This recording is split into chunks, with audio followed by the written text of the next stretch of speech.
चाहे आप में कितनी भी योग्यता क्यों न हो, केवल एकाग्रचित होकर ही आप महान कार्य कर सकते हैं। आपके सबसे असंतुष्ट ग्राहक आपके सीखने का सबसे बड़ा स्रोत है। सफलता एक घटिया शिक्षक है। यह लोगों में यह सोच विकसित कर देता है कि वो असफल नहीं हो सकते। अपने आप की तुलना किसी से मत करो। यदि आप ऐसा कर रहे हैं तो आप स्वयं अपनी बेइज्जती कर रहे हैं। जब आपके हाथ में पैसा होता है तो केवल आप भूलते हैं कि आप कौन हैं, लेकिन जब आपके हाथ खाली होते हैं तो संपूर्ण संसार भूल जाता है कि आप कौन हैं। सफलता की खुशियां मनाना ठीक है, लेकिन असफलताओं से सबक सीखना अधिक महत्वपूर्ण है। हमें अपने पैर पर खड़े रहने के लिए गूगल बिंग जैसे ब्रांड से प्रेरणा लेते हैं। यदि आप गरीब जन्मे हैं तो यह आपकी गलती नहीं है, लेकिन यदि आप गरीब मरते हैं तो यह आपकी गलती है। यह सही है कि सफलता का जश्न आप मनाएं, पर अपने पुराने बुरे समय को याद रखते हुए। जीवन न्याययुक्त नहीं है, इसकी आदत डाल लीजिए। मैं एक कठिन काम को करने के लिए एक आलसी इंसान को चुनूंगा, क्योंकि आलसी इंसान उस काम को करने का एक आसान तरीका खोज लेगा। अगर मैं पहले से कोई अंतिम लक्ष्य बना के चलता तो क्या आपको नहीं लगता है कि मैं उसे सालों पहले पूरा कर चुका होता? बेवकूफ बनकर खुश रहिए, और इसकी पूरी उम्मीद है कि आप अंत में सफलता प्राप्त करेंगे। निस्संदेह मेरे बच्चों के पास कंप्यूटर होगा, लेकिन पहली चीज जो वो प्राप्त करेंगे वो बुक्स पुस्तकें होगी। जीवन सेमेस्टर में विभाजित नहीं है। आपको गर्मियों में छुट्टी नहीं मिलती है, और कुछ नियोक्ता आपको अपने आप को खोजने में मदद करने में रुचि रखते हैं। यदि जनरल मोटर्स कंप्यूटर इंडस्ट्री के हिसाब से अपनी टेक्नोलॉजी का विकास करता तो आज हम $25 की कार चला रहे होते, जो 1000 माइल्स पर गैलन के हिसाब से चलती। अगर आप अच्छा नहीं बना सकते तो कम से कम ऐसा तो कीजिए कि वह अच्छा दिखे।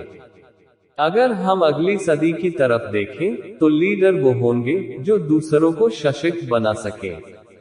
एक अच्छा पेशेवर इंजीनियर बनने के लिए आपको अपनी परीक्षा की तैयारी हमेशा देर से शुरू करनी चाहिए, क्योंकि यह आपको समय को मैनेज करना और इमरजेंसी को हैंडल करना सिखाएगा। मेरा विश्वास है कि यदि आप लोगों को समस्याएं दिखाओगे और उनका हल सुझाओगे तो लोग उसको अपनाने के लिए आकर्षित होंगे। टीवी वास्तविकता से परे है। वास्तविक जीवन में लोगों को नौकरी पर जाना पड़ता है, बजाय कैफे में बैठने के। उम्मीदें प्रथम श्रेणी के सत्य का एक रूप है। यदि लोग ऐसा विश्वास करते हैं तो यह सच है। रोकथाम के बिना उपचार अस्थायी है। हम सभी को ऐसे लोगों की जरूरत है जो हमें फीडबैक प्रतिक्रिया दे सके, क्योंकि इन्हीं के कारण हम सुधार करते हैं। ऐसे लोग हैं जिन्हें पूंजीवाद पसंद नहीं है, और ऐसे लोग भी हैं जिन्हें पर्सनल कंप्यूटर्स पसंद नहीं है।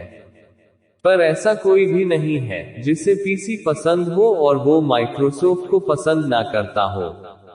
चाहे वो गूगल हो या एप्पल या फ्री सॉफ्टवेयर, हमारे कुछ शानदार प्रतिस्पर्धी हैं जो हमें चौकन्ना रखते हैं। जलवायु परिवर्तन एक भयानक समस्या है और इसे पूरी तरह से हल किया जाना चाहिए।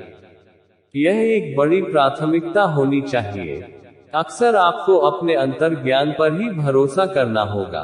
व्यापार कुछ नियमों और बहुत सारे जोखिम के साथ एक पैसों का खेल, मनी गेम है। मैं परीक्षा में कुछ विषयों में फेल हो गया और मेरे सभी दोस्त पास हो गए। अब वे माइक्रोसॉफ्ट कंपनी में इंजीनियर है और मैं माइक्रोसॉफ्ट कंपनी का मालिक हूँ। टेक्नोलॉजी केवल मात्र एक औजार है जो बच्चों को एक साथ काम करने के लिए पास लाते हैं, पर जहाँ तक बात बच्चों को प्रेरित करने की है तो शिक्षक सबसे महत्वपूर्ण है। हर व्यक्ति को एक कोच की जरूरत होती है। इससे कोई फर्क नहीं पड़ता कि आप एक बास्केटबॉल, एक टेनिस खिलाड़ी, एक पहलवान या एक ब्रिज प्लेयर है। हालांकि मुझे दूसरों को क्या करना चाहिए के बारे में बात करने का कोई अधिकार नहीं है, मुझे लगता है कि मैं बहुत भाग्यशाली रहा हूँ और एक बहुत ही महत्वपूर्ण तरीके से समाज को वापस देने के लिए एक जिम्मेदारी महसूस कर रहा हूँ। बौद्धिक संपदा किसी केले की बाहरी खोल की तरह होती है।